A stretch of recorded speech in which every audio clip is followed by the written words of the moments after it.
Alright everybody, this is Gilded Age, right? I think? Yes, I believe so. I don't really know what this is about, but I've been having my eye on it. Of course we're gonna choose black eyes. Black brows, warm black hair, and probably right here. This is good. Okay. I'm just gonna go based off how I am. Just due to these questions I see already. Cautious or confident? At its best, confidence is the ability to stand up for oneself. Hold on, let me start my timer. To be adventurous and to stray from the beaten path with courage. At its worst, it is recklessness and arrogance. It is overconfidence in making decisions without a sense of caution or foresight. At its best, cautiousness is wisdom, shrewdness, and the strength to judge the repercussions of any action or decisions before they're made. At its worst, cautiousness is the tendency to overworry or to be anxious and uncertain of one's own decisions. It is indecisiveness due to weakness or fear, fear or weakness. Okay, so I'm gonna choose cautious because that's just how it is over here. Stubborn or flexible? I mean, I already know the answer. At its best, stubborn is sticking to your own beliefs and opinions and staying resolute in your decisions in spite of obstacles, oppositions, or persuasion to other sides. At its worst, it is willfully refusing to see you might be wrong, or its refusal to acknowledge other points of view, even if they're valid. At its best, flexibility is being able to change one's personal stance when the situation calls for it, to change for the better and see other points of view than your own. At its worst, it is a tendency to do too easily swayed off the path you've chosen or compliance with rules or orders without questioning their validity. Well, I'm stubborn. Emotional or analytical? At its best, emotional is empathy. It's being unafraid to show vulnerability, openness, compassion, and humanity towards others and being unafraid to do what feels right. At its worst, it is impulsivity. It is the lacking self-control, acting on feelings over reasons and making impulsive decisions without thinking of the consequences. At its best, analytical is inquisitive. It is making decisions based on reason and evidence without letting emotions cloud one's judgment. At its worst, it is over-reliance on logic without making room for spontaneity. Girl, I can't say it. It lacks compassion and sympathy for others and puts reasons above relationships. I'm gonna go with emotional. We're gonna go with the old and faithful Nori. We're gonna go with Adonis. It's stuck in my head. Reality untwisted itself, and I felt the ground beneath my feet again. Nausea hit me hard as soon as everything stopped spinning. I doubled over, my stomach clenching painfully in protest of whatever had just happened. I vomited, gagging against bile in my throat as my stomach violently emptied itself. I tried to get a hold of myself, desperately aware of the combined presence of two men watching me retch on the ground. A pity I missed them. The thought flitted through my head as my legs finally gave up and even attempted to stand. The floor tilted toward the ceiling and I hit the ground, gripping my stomach with one hand while I caught myself on the other. I was still choking on the taste of acid and whatever was left in my stomach, definitely not having the best of days. One of the two men finally crouched next to me and his hand passed over on my back. A surprisingly gentle gesture from a damn kidnapper. It's alright, try to take deep breaths. Instinct told me to scramble away, but my body wasn't exactly in a scrambling condition. I stayed in place, squinting at the ground and wishing he'd just go away. The first jump could be a little disorienting. It'll pass soon. I just ignored him and focused on figuring out what to do next. I just need to get a hold of myself. How had all this happened? And more importantly, what did these two men want with me? Chapter 1, En passant. Common route. So, how did it go? Did you do okay? I don't know yet, Mom. I just got out of the exam 20 minutes ago. You have to have some idea on how you did. Was it hard? Did you feel like you were answering well? I kept one eye on the street signal as I listened to Mom's eager questions through the net connection, smiling slightly at the excitement in her voice. She was always like this after an exam. I do think I did well. The last round was worse, so I studied much harder this time. You always study hard, Nori, and it always pays off. I'm so proud of you. I laughed quietly. Mom, I should remind you that we don't know how well I did. I'm not sure you should be proud of me just yet. You know I'm proud of you no matter what happens. She paused and I waited for the inevitable finisher to that sentence.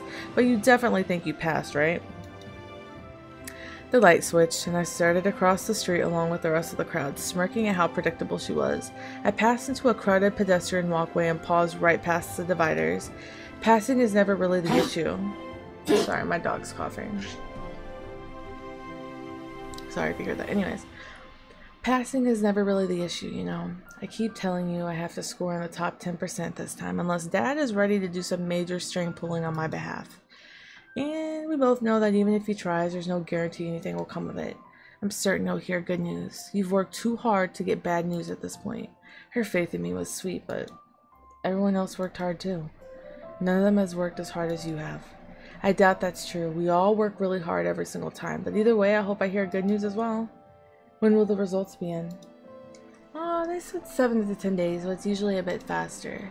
I'll be planning your celebratory dinner, so you'd better clear your schedule this weekend. Please don't plan anything too elaborate this time, even if we do get good news.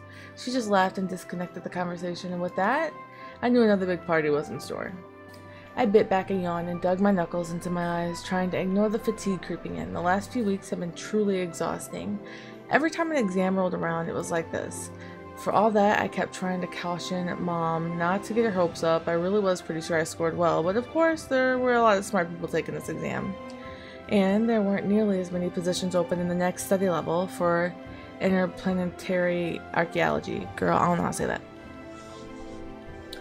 Or any subject for that matter. Openings in the prime tiers were more and more scarce the higher you went in school, and by the third level of secondary competition was fierce, putting it lightly. Everyone was vying for precious few slots, and for every person that made it in, there were 10 others who got bad news. I lifted my hair off my neck and started walking, holding in another yawn. The sleepiness felt like it hit all at once. I wonder if another nano system expansion meant I wouldn't get as tired easily. Would it be nice if I could suddenly get on by less sleep or something? I doubted it though. Everyone knew expansions only helped with focus and memory capacity, well, and a general synaptic response and all that. I didn't think sleeping less was one of the benefits though. I knew a lot of students who would be all over that perk. Then again, sleeping was pretty nice and I'd have to give up on it. I casually sidestepped a well-dressed man, so engrossed in conversation I was pretty sure he didn't even notice me. He looked young, a few years older than me at most. He'd probably almost been a student until fairly recently. My eyes followed him unconsciously, and I couldn't help but wonder if he had gone into work forced by choice or if he had been forced to drop out after an exam like the one I'd just taken. If the latter was true, I suppose he had still done pretty well for himself. Even if not making the top 50% meant being unable to continue school, anyone who made it this far would get a pretty good job. And to be fair, many people who didn't make prime tier would choose to drop out anyway.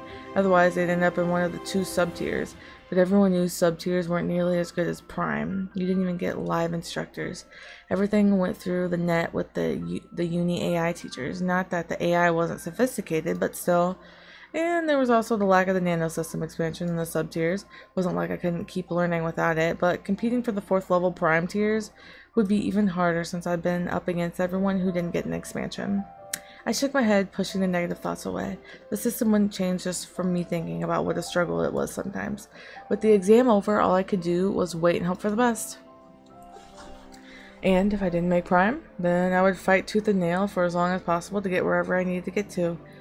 Make it into an off-world research. So there. Okay, no more worrying.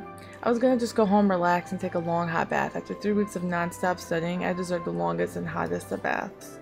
Also a quiet dinner, a good book, and definitely no schoolwork. What the fuck is she talking about? When I stepped through the door to my apartment, a notification popped up before I even set my things down. I paused, focusing on the message obscuring my vision. Mail? Not just any mail either. Apparently it had an actual letter rather than a message to the net. How unusual. Dismissing the alert, I pushed a little button by the front door curiously and waited for the mail slot to slide out to reveal its contents. A small cream-colored envelope was nestled inside. I turned it over in my hands curiously. It was blank, no sender. I ran my fingertips over it, smiling slightly. Paper products weren't terribly uncommon, but they were less efficient. I hadn't gotten a real letter in ages. I pulled the front flap open, wondering who had sent me something like this. Happy birthday. It was a large script with a spiderweb of gold filigree behind it. The workmanship was quite admirable. Delicate squirrels traced a careful pattern over the card. Really, it was beautiful. Too bad my birthday had been 7 months ago. I flipped the card open and, with an uncomfortable flutter in my stomach, instantly recognized the familiar handwriting. Trent. It made sense. Not many people would send me such a late birthday greeting, and he, of course, knew I loved things like this, but it had been nearly a year since I'd heard anything from him at all. This was the last thing I'd have expected. I skimmed the message, a soft sigh escaping. None of it surprised me. There were apologies for being late, then a standard note, hoping I was well, saying he missed me, that he hoped to talk the next time he was in the capital, which would apparently be soon. Maybe we could see each other, meet up for coffee, and I could please contact him. And finally, contact information. His exact location on it. Saray. Okay. What do we want to do? Throw the card in the bin, you don't need it or want it. Toss the card aside and try to forget about it. Place the card back in it so you can return it. We're gonna be confident and throw the card in the bin. We don't want it or need it, because somebody who gets rid of us like that, no matter what the situation is, if you want to be there for somebody, you can be there for somebody. So, boom. Oh, burn it with fire. Alright, I hesitated only for the briefest of moments before I went to the bin and dropped the card in, listening to the sizzle as it was incinerated. Regret nudged at my heart, but it was too late even if I wanted to retrieve it. A year had been a year with no contact whatsoever. Mia, we don't do ghosting. And he thought he could send a card and suddenly we could meet and talk? Where had he been a year ago? 6 months ago? I pinched the bridge of my nose, trying to swallow down the bitterness. I thought I'd already gotten over him. When he left, I hadn't been angry at first. Not really. He hadn't done anything wrong, and being angry at him was unfair anyways. He'd wanted to do first-hand research at Esper's for as long as I'd known him, and when he made the 4th prime tier, we both knew there was a chance he'd be asked to join a program in another city. There weren't many places you could stay, the so-called fairy Espers. Oh, there wasn't so many places you could study. My bad. So, when the invitation came, it wasn't a surprise. Sort of. I just hadn't expected that other city to be on the moon. Even so, it's not like I expected him to reject the opportunity. Not for me, not for anyone. But still, a year without a word? I'd gotten one message to say he had landed safely, and then nothing. Not a note saying where he'd been working or living. Not a single note to see how I was. He didn't even break up with me properly. Even if he didn't think we could work something out. If he didn't think a long-distance relationship could work, I deserved some kind of closure. Yes. Instead, I got a quick peck on the cheek at the station and then silence. I spent weeks hoping to hear from him, anything, months, hoping he was okay and being torn over whether I should ask his parents or if that would have been creepy. And now? Out of nowhere, he was asking me if I wanted to meet up because he misses me. What about when I had been missing him? A sour feeling clawed at my heart, and I took a slow breath as I pushed the bin shut again. No, I wasn't going to be prying back open that part of my life, much less jumping back into it. I shut my eyes and tried to quash the guilt. It was over and done with. No reason to regret it now, any of it. Sorry, Trent. He had walked away, and in the end, so had I. Happy birthday indeed. I made my way to the sofa, shredding clothes as I went along. So tired. I flopped down on the pillows, letting out a soft groan, and now that I was down, I didn't actually want to move again. I could just sleep there. For the next 7 to 10 days, I opened my eyes, staring up at the ceiling, a slight smile coming to my lips. Well, not that long. I'd never hear the end of it if I missed the party for my maybe having a made prime tier. And besides, I was pretty sure if I didn't get up and find some food, my stomach was going to devour itself. I sat up and finally made my way back to the cupboards to see what I had actually had in the house that could potentially qualify as a quiet dinner. In the meantime, I flipped on the news with a small flick of my hand, because watching it in my head while trying to work out dinner would have been a nightmare. One ear was on the oppressively coiffed? Man, I don't know how to say these words. Man was saying about another terrorist attack in New Albion. This time, much closer to the cities as the eastern edge of the Twilight Waste. And they'd shut down another drug cartel in the Cecilis. Crimson got the blame for them both, as they usually did. Another reason to get off world as soon as I can. I huffed in dissatisfaction as I stared down into my cupboard. It was pretty empty, to say the least, unless you counted one foil packet of biscuits and a tin and a tin of mixed vegetables. Pathetic. I mean, to be fair, I hadn't really had time to place any orders or do any shopping before the exam. For the last few weeks, I've been eating mostly toast or whatever stray pieces of fruit I could find. Mom would kill me if she knew, or at least lecture me about maintaining a proper diet. Well, now what?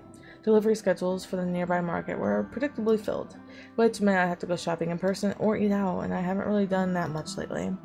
There was a new bistro nearby, and I've been wanting to try. It couldn't hurt to put the shopping off another day and do something fun instead. That was kind of the whole point tonight, relaxing and fun.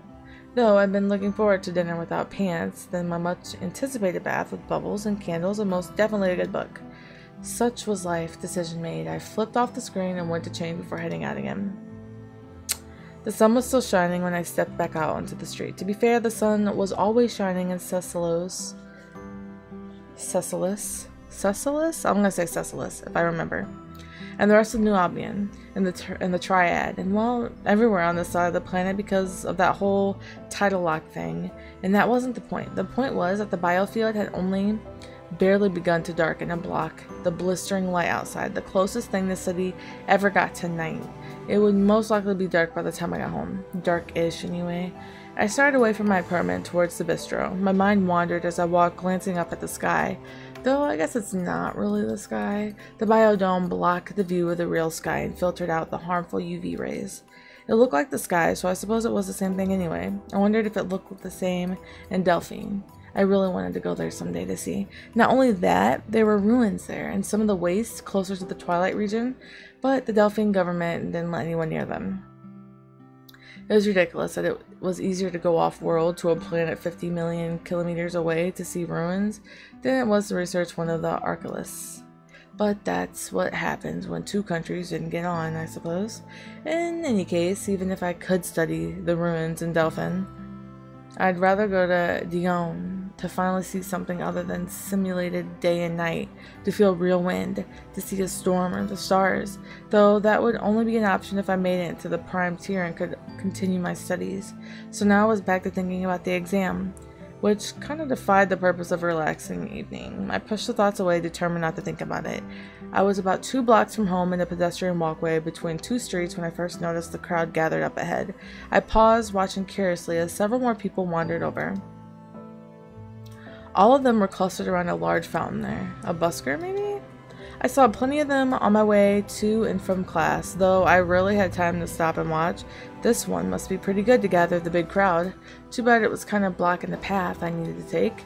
I drew closer, and instead of hearing a performance of some kind, it actually sounded like someone talking loudly, though ranting might have been a better term. A demonstration or protest?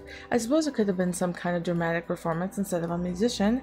I was a little curious. I needed to go through there anyway. Maybe I should take a minute to find out what was going on, but I wasn't sure I really wanted to bother with the crowd. Take a different route altogether just in case. Squeeze past the crowd as quickly as possible. Join the crowd to see we're gonna join the crowd to see what's going on because I'm nosy. Curiosity got the better of me, and I decided to see what was going on, whether it was a performance, demonstration, or something else. I tried to avoid a few rowdy people at the fringes of the crowd as I wove my way into the group to see who was speaking. The voice was louder now, and I could make out the words over the sound of the murmuring crowd. "You've all been lied to, all of you. You sheep that blindly follow the piper, listen to me. You must stop the madness." What? I shuffled my way to the front to see a tall man in bedraggled clothes standing in the fountain. Water cascaded onto him, running into rivulets down his hair and shirt, though he didn't even seem to notice. Like everyone else, I gaped at him. He looked like he hadn't had a bath in a while. His clothes were ragged, dirty, and his eyes were strange and mismatched, with one of those pale and watery, and the other one was almost glinted red in the afternoon light. My gut twinged in anxiety and pity. Drugs, maybe? It had been an ongoing issue lately, and I know red eyes were a telltale sign that one or more prominent street drugs had been found its way to Cecilis. Poor man. You think you know the truth? You think you see it in the music that beckons you further to the dark? But this whole city is a lie. The lights, the sky above, the ones who know the real truth are among us, though. He was hissing and spitting as he shouted. I stepped backward, thinking I didn't want to be gawking at this poor guy. If anything, I should be reporting it so he could get some help. There are kings and queens among us. ones who speak the truth in whispered hisses, like snakes that rise up from the ashes to scream morality. They're calling, do you hear them? Kings and queens, like espers? He sounded like he was a part of that weird Esper-obsessed cult thing. The court, or whatever they call it. The man threw his hands out to the side and splashed forward towards the edge of the fountain, and collective gasps went up as everyone in the front row scrambled back. I was jostled to one side, trying to keep from being knocked to the ground. The man stepped up onto the bassin's ledge, sending a spray of water over. His eyes went wide, and he suddenly swept his hands straight down. It was as if every drop of water squeezed off his clothes and fell to the ground in a single sheet. Another gasp went up from the crowd as the puddle of water slowly spread towards us. Wait, he's an Esper? A flutter of anxiety spread through me. I didn't want to be here anymore. I wanted away now. This was not a part of my plan for a relaxed evening. I looked for an avenue of escape as the man started shouting again. I was hemmed in, and no one would let me back through the crowd. You think you know what this world is about, but you're blinded by the change over your eyes. I know the truth, though. He dropped his voice to a hoarse whisper. I tried to push my way back through the crowd, already planning how I was going to contact the authorities when I was away. I know the voice that speaks the truth. A voice in the waste, in the waters, in the sky, and in the stars. I hear them inside my head. I finally gave up trying to shove my way to the back of the crowd. It's time to break out, to break away, to break everything. The city, the false skies that imprison us. I would have just had to dial and contact the authorities from here, even though I felt bad about doing it. But this wasn't about being an Esper or not. It was about public safety and his personal safety. He needed help, clearly. I dialed quickly, but there was no response. Why is it taking so long to connect? I was so focused on the call that I didn't realize everything around me had gone really quiet. When I did look up, I froze, eyes wide. The man was directly in front of me, one foot still on the edge of the fountain and one on the ground, and he was looking right at me. A voice finally picked up on the other side, but my mind had gone completely blank, even as though they asked my name and nature of the problem. I know you. You're in my head now, too. The fountain man was muttering, those strange eyes boring into me. Everyone else was staring in my direction as well. I tried to go back away, my stomach twisting itself in knots, but there was nowhere to go. I'm sorry, you're mistaking me. You're mistaking me. You know me. You know me. I see the stars in your eyes. I am that merry wanderer of the night. You know me, right? What now? That took a weird turn. He held a hand out to me, beckoning me closer, but I shook my head frantically and pressed back against the crowd. He hopped onto the fountain's edge again, spinning in a wide circle with his arms splayed outward. I know a bank where the wild thyme blows, where oxlips and the nodding violets grow, quite over canopied with luscious woodbine, with sweet musk roses, and with eglantine. For one moment, I thought that maybe this was really a performance after all, a really, really strange performance. But the man's voice raised to a shriek, and he suddenly lunged at me. I screamed as well, instinctively curling into a ball as if that would save the day. My body went numb, and at the same moment, there was a loud crack. The stone edge of the fountain broke away, water flowed freely from the shattered basin. The man staggered and went back down hard on the pavement, and it was like a shot had gone off and startled a herd of wild animals. There were screams. Everyone started to flee. Someone shoved me to the ground at the same time I heard sirens. I scrambled to my feet, soaked, scared, and confused. The man looked up at me, bleeding from his face, and I backed off, unsure if he'd jump at me again. A hand closed on my wrist and pulled me away. What? Come on. What are you? Before I could say anything else, I was dragged away. Wait! The sirens were nearly on top of us. Either my call had been tracked or someone else had called in. Either way, I didn't have much time to think about it. I was stumbling to keep up with the stranger who had helped me to my feet. When I glanced back one last time, the fountain man was standing as well. Our eyes met, and for a long moment I thought he was going to come after me. Instead, he bolted away impossibly fast as two cars of police officers drove up to the markers at the end of the pedestrian area. A stranger with a shock of blue hair pulled me into a little side alley where he let me go to catch my breath. I doubled over, hands resting on my knees. What the hell? Sorry about that. You look like you need a little help. Well, I don't know that I needed to be dragged across the street into an alley. I thought you might want a private spot to collect yourself. That seemed pretty scary back there. I glanced towards the opening of the alley. Well, it hadn't been not scary, but I hope he gets some help. Help? Well, I mean, I think he was an Esper and maybe on drugs.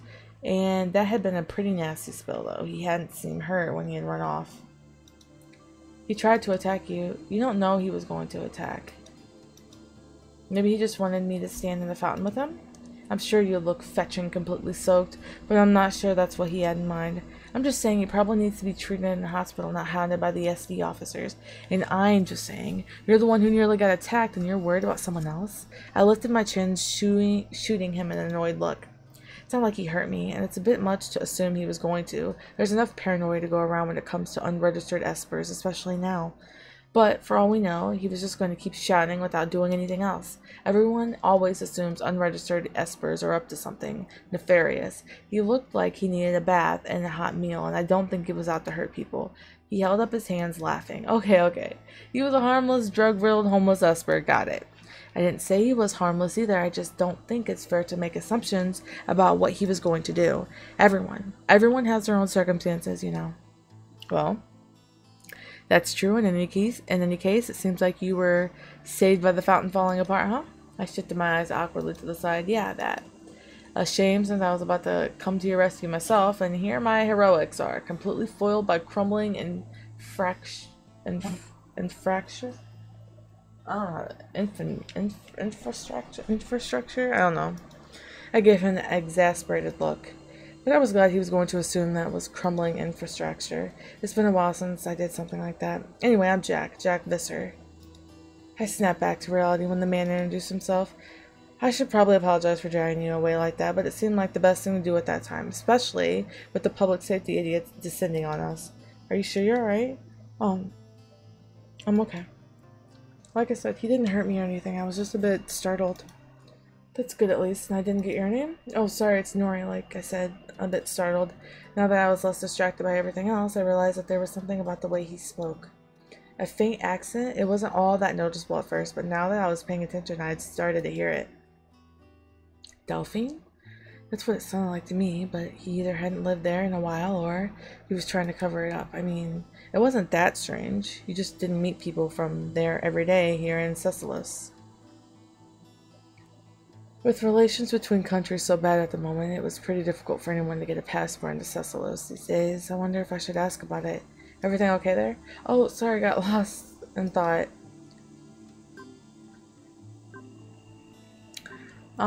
We can be analytical, comment on his accent, and ask where he's from. Cautious, keep the observation about his accent to yourself.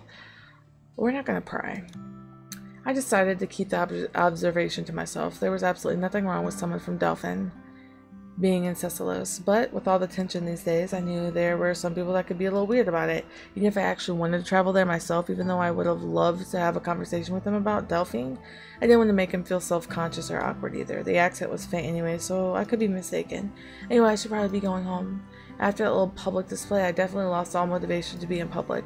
Is that where you were headed before you got roped into that crowd? Dinner, actually, but I think I may just get takeout. Not really feeling the whole social engagement thing at the moment.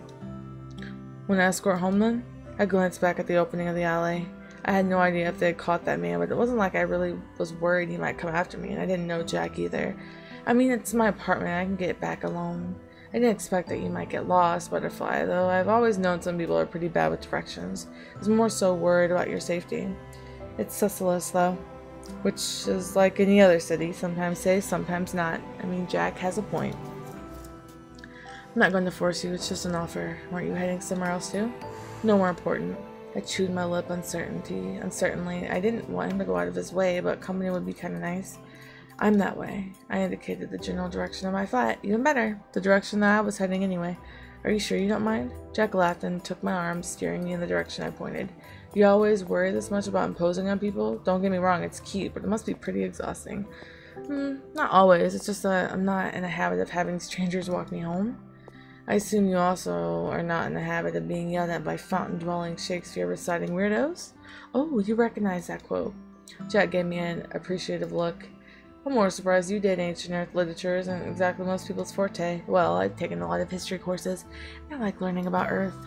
Earth, the third planet of a rather ordinary yellow star. I shook a finger at the air, mimicking one of my professors as I spoke. The planet that birthed our people and sheltered our kind for millions of years. The mother world of us all. Now millions of light years away, but before engraved into our genetic code and history. Jack laughed at my little performance. The tension from the previous incident began to drain away as we walked together. They really teach it that way? Some of them do, but I actually do find it pretty fascinating. I mean, it's part of our history. It's nice to learn about it. What about you? Why do you recognize Shakespeare? Also studying history? Jack smirked and shook his head. Do I look like a student to you? I didn't want to assume, so I don't look like a student. I shrugged. He didn't.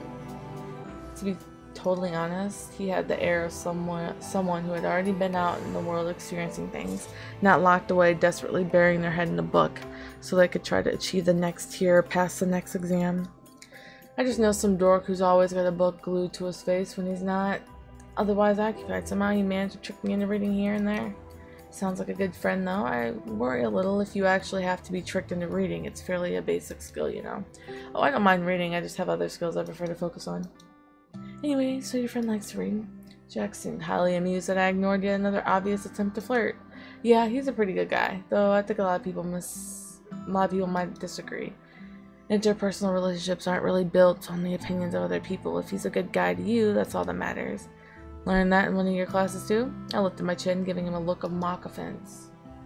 Learned it on my own, thank you very much. He just laughed again. It was kind of nice having an interaction that was nothing to do with classes or studying. And that wasn't just a family member, it felt like it had been a while. We walked quietly for a while, and as soon as my building was a little ways away, so I stopped and gave Jack a grateful smile.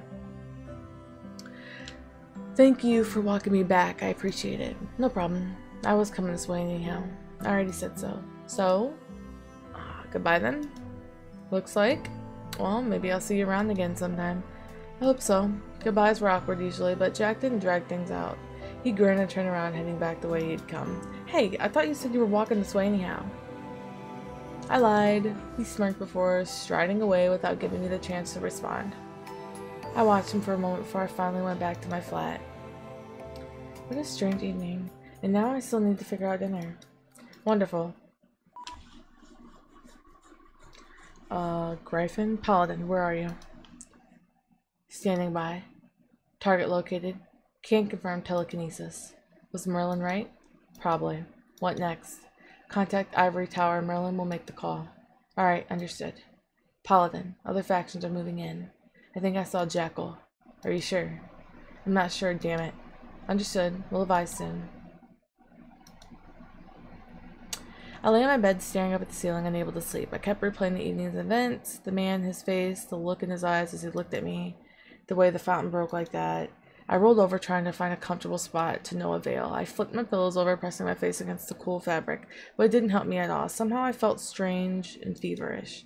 It had been a while since something like that had happened, and it had never happened out in public before. Though I suppose I don't usually have that frightening experience in public either. Ugh, I just wanted to stop thinking about it. I finally flopped on my back, staring at the ceiling. Query. There's a little chime in my head acknowledging the command. Cross-reference, Shakespeare and Merry Wanderer of the Night. Information flitted through my head, and a soft ping alerted me that the search had been found something. Transfer to display. I rolled over and picked up the display screen from my table as I propped myself up on my elbow. My eyes narrowed slightly as I read the writing there. A Midsummer Night's Dream. That's what the name of the play was. It had been such a long time since we'd covered Shakespeare. Tatiana. Wait. What the fuck was that name? Bitch. A Queen of Fairies. Anxiety stirred in the pit of my stomach again. Fairy espers. I didn't know much about them, except that their genetic markers and brain structure were a bit different from the norm, and the queens were one of the top-ranked esper levels. Pull up Earth mythology on the topic of fairies.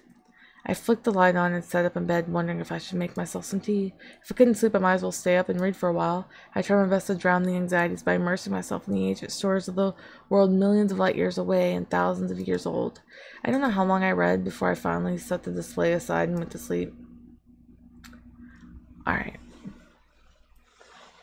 We are going to cut it there, since we're at chapter 2. We will continue this. Thank you for listening, and I'll see you guys in the next one.